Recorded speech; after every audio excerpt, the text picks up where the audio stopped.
La semana en el Parlamento ha estado marcada por las condolencias que han expresado los grupos al fallecimiento del expresidente Suárez. Provocó una declaración institucional y un minuto de silencio en el Pleno. Repasaremos algunos de los asuntos más relevantes que nos ha dejado la actualidad de las últimas jornadas con la entrevista en profundidad al parlamentario de Geroa Bai, Patxi Leuza.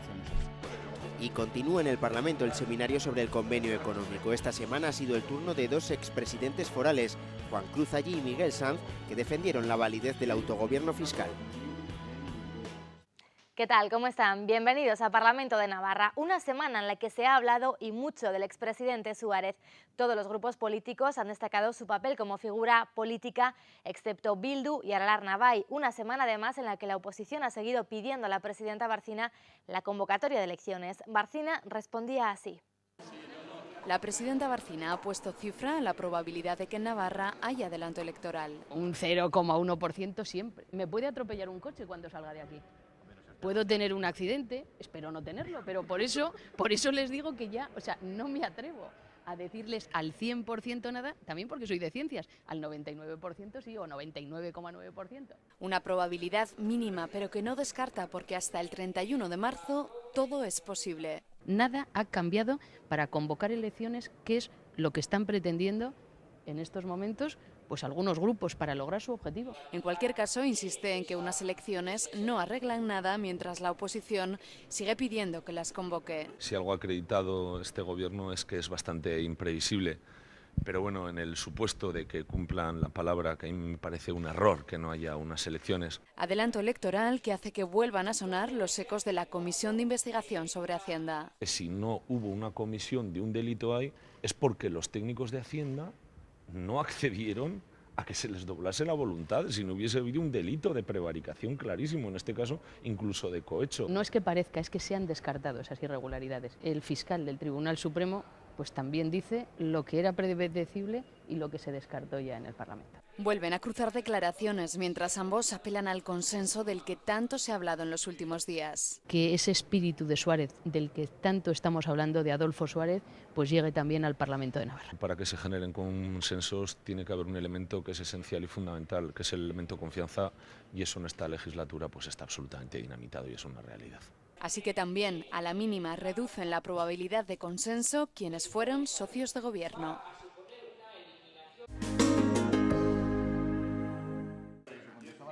La declaración institucional aprobada por el Parlamento reconoce el trabajo de Adolfo Suárez en el camino hacia la democracia. Todos los grupos han mostrado sus condolencias, pero no ha habido unanimidad a la hora de valorar su figura política. UPN, PSN, Partido Popular e Izquierda Esquerra han apoyado la declaración institucional. Es evidente el papel que tuvo en España en un momento complicadísimo, en el paso de la dictadura a la democracia, con todo lo que supuso. En el sentido de reconocer esa figura, de reconocer su trabajo histórico y darle las condolencias a su familia. Su legado queda para todos los españoles y no es otro que la democracia. Porque reconociendo esa contribución no hay que olvidar, en nuestra opinión, que los primeros y principales artífices de esa salida del franquismo hacia la democracia en España pues fue la sociedad española. Bildu y Aralar Bai no se han sumado al texto y se han mostrado más críticos con la figura de un expresidente que muchos califican de clave en la transición española. Una transición que desde luego fue pensada para que todo siguiera atado y bien atado, que se ha constatado hoy en día, más claro que nunca, se ha constatado fracasada. Los debates y las valoraciones políticas no tendrían por qué estar en una declaración institucional, porque hay controversia al respecto en las valoraciones políticas. Las banderas del Parlamento de Navarra han ondeado a media asta en señal de duelo. Pues llega ya el tiempo para nuestra entrevista de la semana. Vamos a charlar en los próximos minutos con el parlamentario de Geroa Bai, Patxi Leuza. Señor Leuza, gracias de antemano por acompañarnos. A vosotros. Quería preguntarle lo primero de todo por una noticia que ha marcado sin duda esta semana, la muerte del expresidente Suárez, un hombre del que ahora se están diciendo muchas cosas y sobre todo muchas cosas buenas. Se destaca sobre todo su capacidad de consenso con los grupos políticos del momento, una palabra esa del consenso que parece que hoy día no se puede aplicar demasiado a la clase política en general. Bueno, sí es cierto que ahora pues pues casi 30 y tantos años más tarde que entonces, no hay consenso, aunque es por diferentes motivos. Entonces era por guerras de poder y por lo que se arrastraba también desde el franquismo, por una parte, por otros los que llegaban, otros los que no se querían ir. Y ahora, pues digamos que en los momentos actuales es por otras historias que no hay consenso, ¿no? Pues también lo que hemos vivido estos días, o estos últimos días, estas últimas semanas, pues ha dejado marcado quizás unas heridas que sean muy difíciles de cerrar, ¿no? La muerte de una persona, de un hombre como Suárez, hace reflexionar, ¿no?, un poco sobre el momento actual de la clase política. Bueno, hace falta también, la muerte de una persona como esta también te enseña cosas sorprendentes, ¿no? Posiblemente las mejores palabras hoy, estos días, han salido de las bocas de los que más daño le hicieron en vida, ¿no? De los que más le traicionaron y más le ignoraron. Luego ahora, bueno, pues la historia, yo estaba totalmente seguro de que iba a ser algo así cuando este hombre muriera, ¿no? La historia le va a tratar bien, ¿no? Es un hombre que estuvo en la transición. Para mí no fue el mérito de él, precisamente, solamente de él. El verdadero mérito de la transición fueron de los que lucharon a los antifranquistas, que muchos de ellos padecieron cárcel, ¿no? Pero bueno, hoy en día pues siempre pasa lo mismo, ¿no? Hoy se ha muerto él y hoy toca hablar bien de él. Quería sacar a colación este tema de ese consenso que se habla, sobre todo referido a la figura del expresidente, porque aquí en el Parlamento de Navarra es un consenso que ahora mismo no tenemos. Se apela a la búsqueda de acuerdos por parte de la presidenta Barcina, hacia los socialistas especialmente, pero ¿cree que esos acuerdos van a llegar? Bueno, no vamos a ser ingenuos. La presidenta Barcina, cuando habla de consensos, habla exclusivamente con el PP, ya los tiene, no tiene por qué, habla con el Partido Socialista. Con nosotros nunca se ha dirigido, ¿no? Aquí hay partidos que no son ni el PSN ni es el PP, que llevan 15 años aquí en el Parlamento, jamás han tenido una reunión con ellos, ¿no? Entonces, bueno, pues cuando habla de consenso quiere decir que es con consenso con los que ella siempre ha querido, ¿no? En una palabra, con el Partido Socialista. ¿Y cree que van a llegar esos acuerdos con los socialistas? Yo lo veo difícil, lo veo muy difícil. Hay dos personas que una en UPN y otra en el Partido Socialista, que creo que mientras que ellos estén, el acuerdo va a ser imposible. ¿Y en esa situación es sostenible la legislatura? Nosotros creemos que no, pero es evidente que Barcina cree que sí. Nosotros creemos que es imposible. No, bueno, sí, no es imposible, de hecho, seguramente con ya un 99,9%, como dijo ella, de posibilidades no se va a adelantar las elecciones. Pero, bueno, pues creo que lo que le ha fallado a la presidenta ha sido la falta de responsabilidad para estos 15 meses que quedan. Creo que van a ser difíciles. La presidenta va a comparecer en la Cámara para que explique qué piensa hacer o qué decisiones va a tomar en los próximos meses, pero poco se puede esperar de esa comparecencia, ¿no? Y ella ha dejado claro que no piensa convocar elecciones. Yo creo que es simplemente pues tirar hacia adelante, ¿no? Cumplir la legislatura entera, esperar que mejore un poquitín la recaudación, que yo tampoco lo veo fácil, aunque la recuperación económica se pueda dar, ¿no?, de una forma tampoco más en números macroeconómicos que en el de cada persona. Sí que ella lo que puede resolver la situación esta es la recaudación, ¿no? Y estamos hablando de muchos millones de euros. Creo que va a ser difícil que por parte de una mejora económica se pueda dar un mejor escenario. ¿Llegaron a pensar o a confiar en que finalmente el Partido Socialista de Navarra llevara a cabo la moción de censura? Yo, desde luego, se comunicó el miércoles por la noche de que no se iba a dar, y nosotros estuvimos reunidos con ellos el martes. Yo, cuando salí del despacho, sabía perfectamente que no se iba a dar la moción de censura. Bueno, creo que lo sabíamos todos. Era apurar el último cartucho para ver si era posible que ella, por su propia iniciativa, adelantara las elecciones, ¿no? Y no se dio. ¿Cómo vivieron en su formación esos días? La comisión de investigación, la posibilidad de la moción de censura, esas incertidumbres. Bueno, quizás a mí lo que más me sorprendió de todo lo que pasó fue la primera comparecencia de Idoia Nieves, ¿no? Fue algo que no estamos acostumbrados, ¿no?, a que alguien, porque luego ya sabes que puede pasar por ahí o que puede salir alguna cosa, pero aquel día fue una sorpresa, nadie lo esperaba. Bueno, todos pensábamos que podía pasar alguna cosa, pero desde luego no del calibre de lo que sucedió, ¿no? A partir de ahí, creo que, bueno, yo disfruté un poco, porque la verdad es que salí muy contento de mi compañero, de Manu, porque creo que lo hizo muy bien. Y, pues, no sé, aparte de eso, pues no te puedo decir, yo nunca lo vi claro, ¿no? Yo creo que desde el principio yo por lo menos lo veía que la apuesta del Partido Socialista era por provocar el adelanto. Y yo lo veía desde el principio muy difícil, desde las primeras declaraciones que hizo Elena Valenciano, ya lo vi muy difícil de que se pudiese dar una moción de censura. La presidenta ha descartado la convocatoria de elecciones anticipadas, pero si las hubiera, ¿cree que cambiarían las cosas aquí en el Parlamento? ¿Que habría cambios en cuanto a escaños? ¿Que la cosa cambiaría o que todo seguiría igual? Bueno, yo creo que sí, que cambia. Pero hay otra razón más importante. En este momento hemos llegado a un punto casi sin retorno, ¿no? En las relaciones de un partido con otro. No se puede dar el consenso que se ha dado aquí durante los últimos años para poder gobernar. Entonces, creo que lo más importante es darle la palabra al pueblo, ¿no? Y que hable. Y una vez de que hable, creo que ya nadie más podemos decir nada. Si aquí dentro, el 25 de mayo de este año o del que viene, nos encontramos con una situación pues como la que hay ahora, es la que hay. Y entonces ya no vale otra vez empezar otra...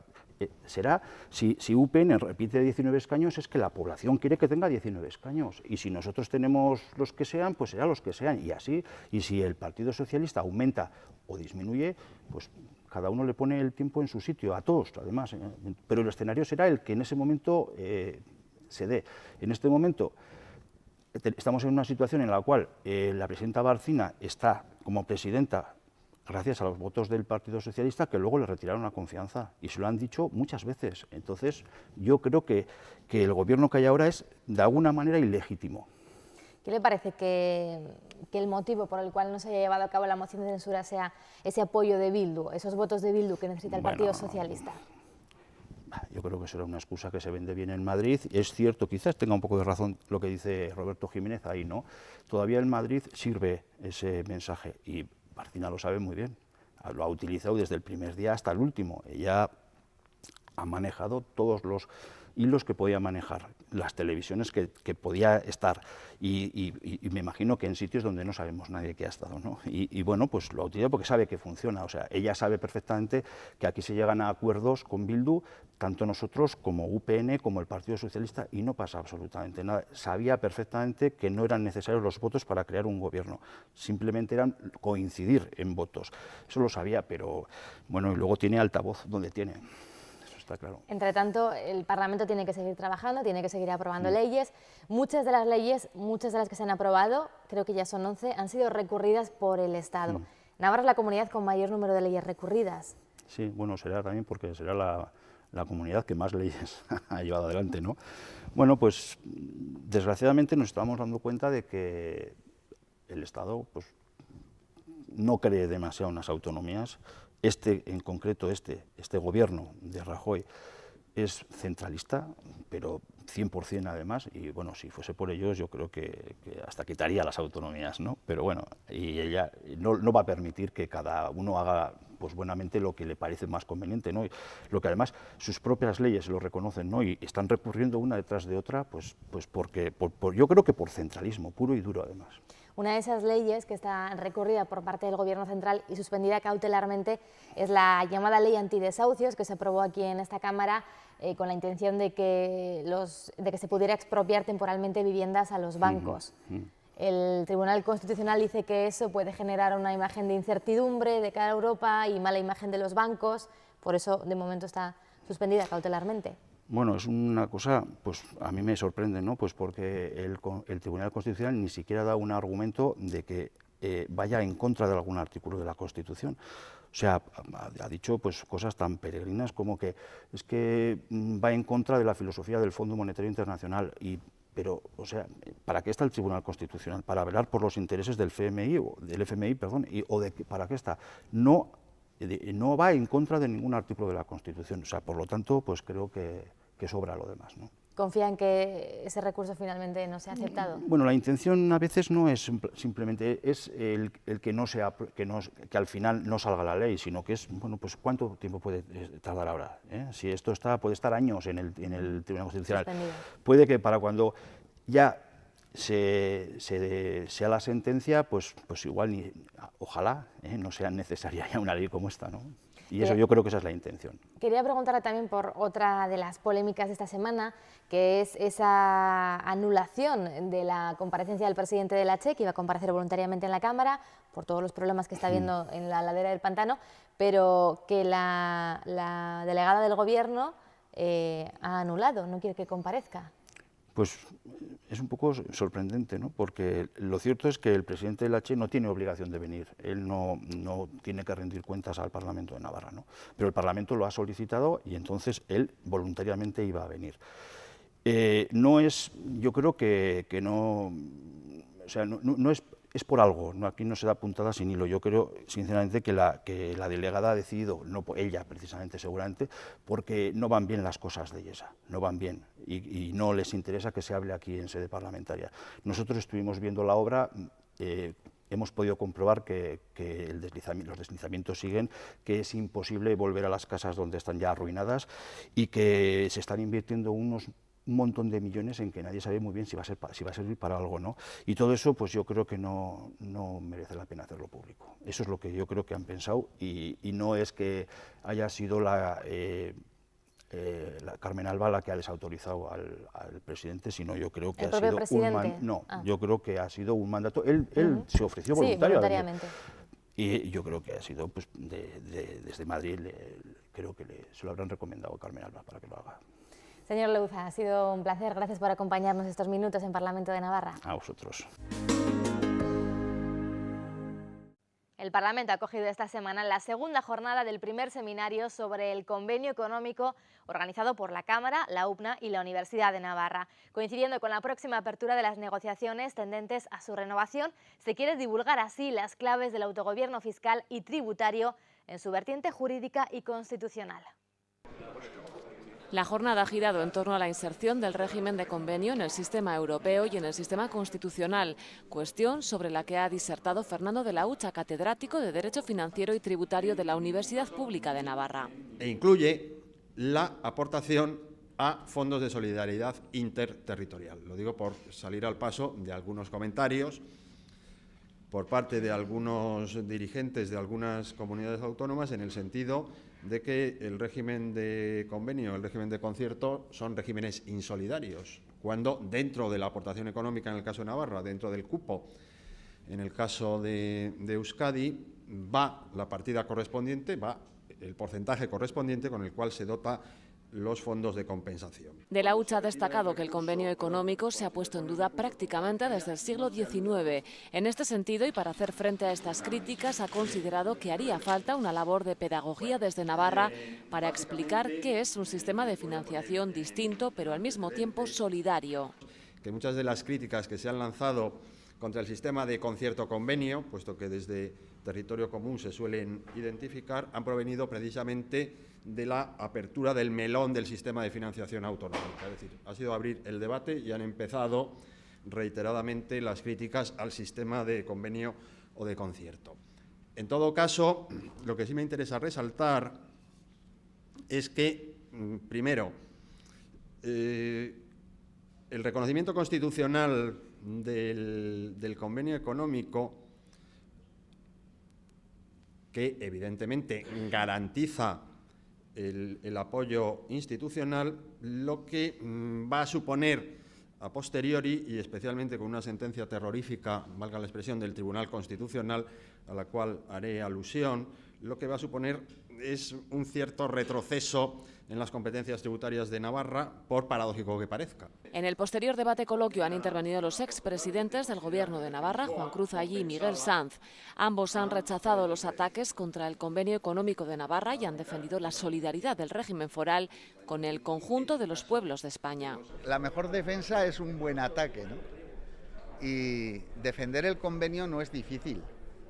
Y es muchísimo menos difícil y menos complicado defenderlo en época de crisis, porque las comunidades que se rigen por un régimen de convenio o de concierto, como es el caso del País Vasco, no pueden acceder a ningún fondo estatal de ayudas ni a ningún fondo de liquidez. y por consiguiente todo debe hacerse bajo el esfuerzo de los ciudadanos de tu propia comunidad. Y además, yo creo que en el caso de Navarra el convenio económico es fácilmente defendible desde el punto de vista de la solidaridad con el resto del conjunto de los pueblos de España y también desde el punto de vista de la corresponsabilidad fiscal, ¿no? El principio de solidaridad y el límite que el propio convenio establece de que la presión efectiva global debe ser equivalente al del conjunto de los ciudadanos españoles que tributan al régimen común, yo creo que es una limitación muy bien puesta, que en el caso del convenio económico de Navarra se cumple a rajatabla, ¿no? Y por consiguiente solo quienes hablan desde el desconocimiento y a veces desde la frivolidad pueden unir convenio con la palabra privilegio. Hablando muy críticamente de la situación de Navarra y de su falta de compromiso con la solidaridad nacional, pues pensé que este era un tema repetitivo, que periódicamente se vuelve a decir lo mismo, de que si los territorios que tienen el régimen de convenio, como es Navarra, o de concierto, son o no insolidarios con el resto de los territorios, con todos ellos, incluso sobre aquellos que viven en gran parte gracias a la solidaridad nacional. Por tanto, me pareció que era un tema que, a pesar de ser periódicamente recurrente, merecía la pena echarle una pensada, ¿no? La siguiente cita tendrá lugar el 1 de abril y girará en torno al convenio económico desde 1990 y las relaciones financieras.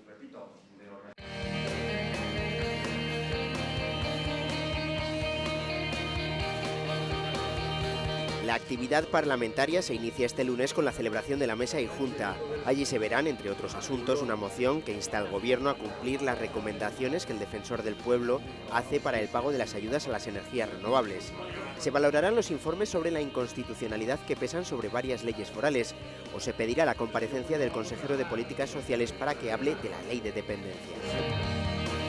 El martes se producirá la primera reunión de la ponencia que estudiará la futura ley de policías en Navarra.